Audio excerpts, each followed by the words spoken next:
Running a small business and losing track of small expenses?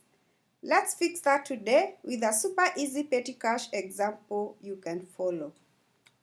Petty cash is a small fund for minor business expenses like stationery, transport, or lunch.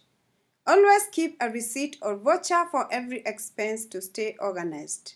So this is a petty cash setup. We start with an opening petty cash balance of $100. John is responsible for managing it in our case, and we record everything in a petty cash book. So in our scenario, the day 1 transactions on day 12, we spent $5 on pens, transport $8, then we had lunch for the staff, $12.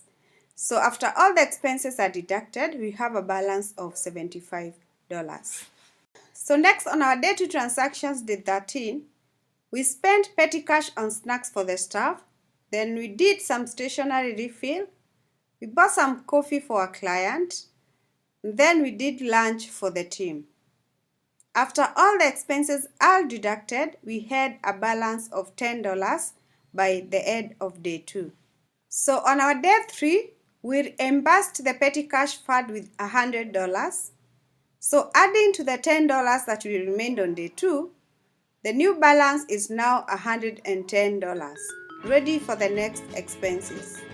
Some tips for you: always keep a voucher for every expense, reconcile the petty cash on every day, and never mix personal money with business petty cash.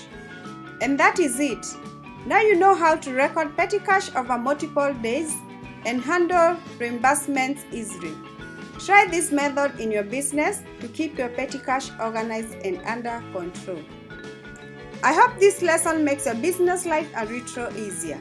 If it did, please like, subscribe, and share it with someone else who is trying to keep their records right too. See you in the next video.